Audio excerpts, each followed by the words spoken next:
नमस्कार, मैं रवीश कुमार। दोस्तों, यूपी की राजनीति में कुछ अजीब सा चल रहा है, जहां पे कुछ ऐसा जो कैमरे के सामने नहीं बल्कि सत्ता के गलियारों में हो रहा है, जहां पे खबरें आ रही हैं कि योगी आदित्यनाथ से मुख्यमंत्री की कुर्सी छीनी जा सकती है और अगली सीएम स्मृति ईरानी हो सकती। जी हां, वही स्मृति ईरानी जो अमेठी में राहुल गांधी को हराकर बीजेपी की स्टार बन गई थी। इसलिए आज इस विषय पर बात करेंगे पूरे सबूतों के साथ। लेकिन इससे पहले अगर मेरा वीडियो आप सभी को अच्छा लगता है तो चैनल को सब्सक्राइब करके वीडियो को एक लाइक जरूर करें और कमेंट बॉक्स में बताएं कि अब बीजेपी में क्या होगा। तो दोस्तों, इस खबर की शुरुआत हुई बीजेपी के अंदरूनी सूत्रों से, जहां पे दिल्ली की चुप गलियों में कुछ तेज फुसफुसाहटें चल रही हैं, जहां पे मोदी को अब योगी पर भरोसा नहीं रहा, इसीलिए 2029 की राह में योगी रोड़ा बन सके, जहां पे स्मृति ईरानी को अब यूपी की जिम्मेदारी दी जाएगी, जहां पे कोई ऑफिशियल ऐलान नहीं हुआ,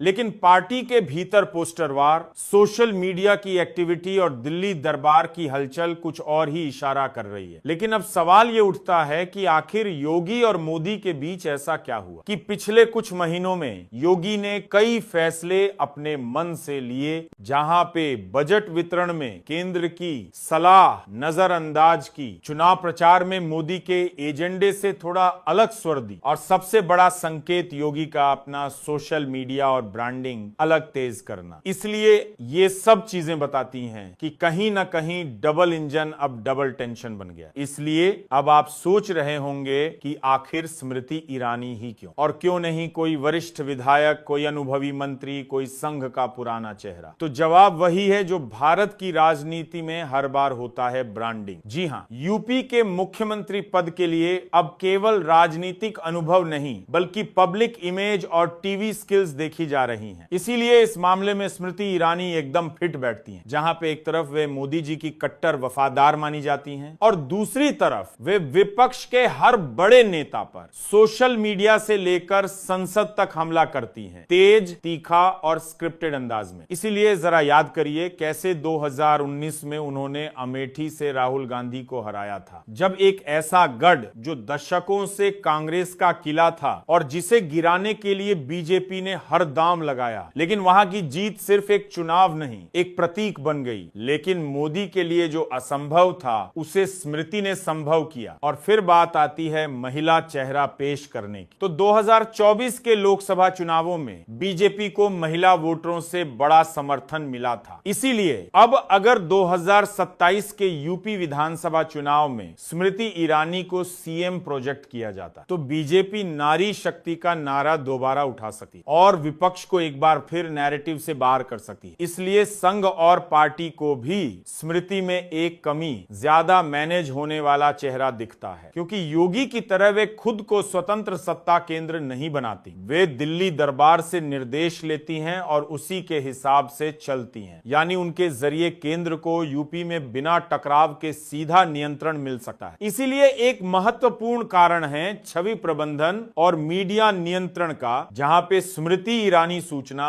एवं प्रसारण मंत्री रह चुकी और उन्हें पता है मीडिया से कैसे खेलना है और न्यूज चैनलों की भाषा, नैरेटिव और टोन को कैसे सेट करना है। तो कुल मिलाकर देखा जाए तो मोदी, संघ और शाह तीनों की पहली पसंद बनने के सारे गुण हैं स्मृति ईरानी में। पर यह सब अगर इतना ही आसान होता तो राजनीति नहीं होती, क्योंकि यहां हर मोहरे को अपनी चाल चलनी होती है और सामने वाला कब वजीर बन जाए ये कोई नहीं जानता। इसीलिए जिस पार्टी को डिसिप्लिन पार्टी यानी अनुशासन वाली पार्टी कहकर प्रचारित किया गया, आज उसी पार्टी के भीतर दिख रही है गुटबाजी, घबराहट और घमासान। इसीलिए ये कोई विपक्षी आरोप नहीं है, ये अंदर ही अंदर खौल रही आग है, जिसे गोदी मीडिया ने पर्दे के पीछे छुपा रखा है। लेकिन आइए हम उस पर्दे के पीछे झांकते हैं, जहां पे योगी आदित्यनाथ अब सिर्फ मुख्यमंत्री नहीं है, वो एक संस्था बन चुके हैं और अपने संत समाज के समर्थन से, गोरखपुर मठ के प्रभाव से और हिंदू युवा वाहिनी जैसे संगठनों के बूते योगी का एक अलग पावर सर्कल है, जो सीधे सीधे मोदी, शाह के कंट्रोल में नहीं आता। इसलिए और यही बात दिल्ली दरबार को चुभती है, जहां पे पिछले कुछ सालों में देखा गया है कि योगी ने कई मौकों पर केंद्र की मर्जी के खिलाफ फैसले लिए। उन्होंने अपने अधिकारियों को पीएमओ के निर्देशों से ऊपर रखा और चुनाव चुनाव प्रचार में मोदी से ज्यादा अपने चेहरे को आगे किया, यानी एक छुपा हुआ संदेश दिया। इसीलिए अब यूपी में महाराज की सत्ता है, दिल्ली वालों की। और दूसरी ओर है मोदी शाह का गुट, जो मानता है कि सत्ता का पूरा नियंत्रण उनके पास होना चाहिए, चाहे मुख्यमंत्री हो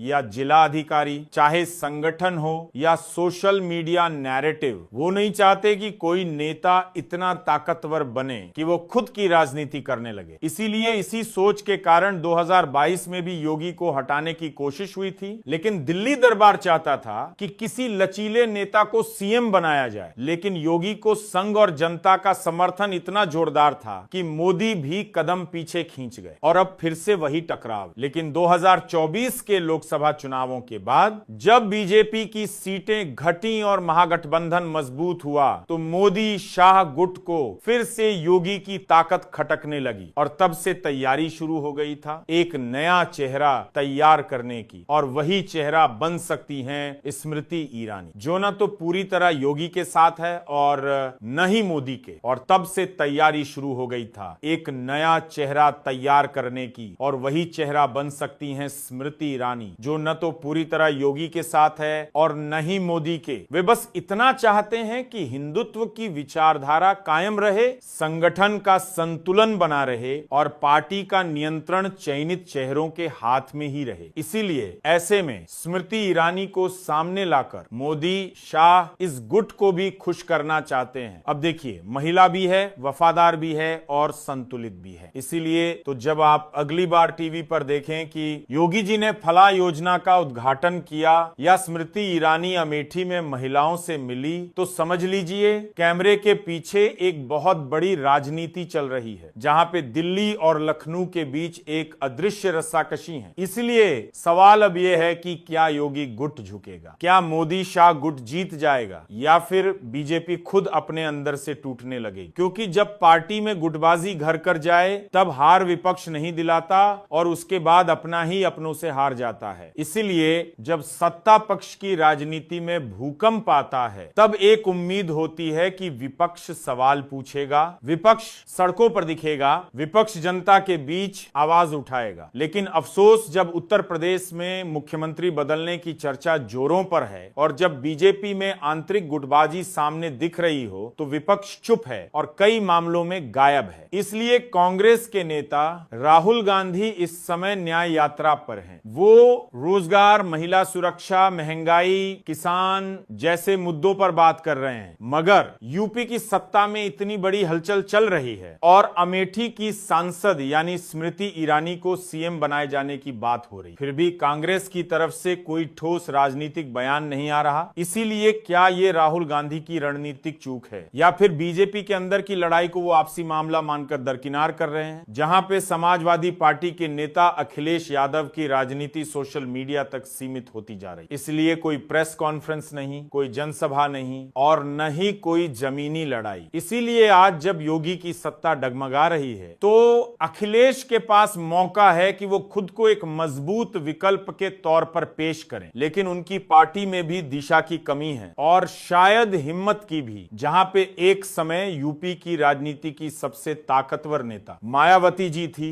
लेकिन उन्होंने राजनीति में ऐसी चुप्पी साध चुकी हैं कि लगने लगा है कि शायद वो भी बीजेपी की रणनीति का हिस्सा बन चुकी हैं। सत्ता में बदलाव की बहस चल रही है और मायावती सिर्फ बयान देकर सब नाटक है कहकर निकल जाती हैं। कौन सा नाटक, कौन से कलाकार, किसका डायरेक्शन वो नहीं बताती। इसीलिए इसका मतलब साफ है कि बीजेपी की अंदरूनी लड़ाई को विपक्ष एक अवसर की तरह नहीं है, ये एक तमाशा की तरह देख रहा है। इसीलिए शायद यही वजह है कि बीजेपी बार बार सत्ता में लौटती है, क्योंकि जनता के सामने कोई ठोस और सक्रिय विपक्ष खड़ा ही नहीं होता।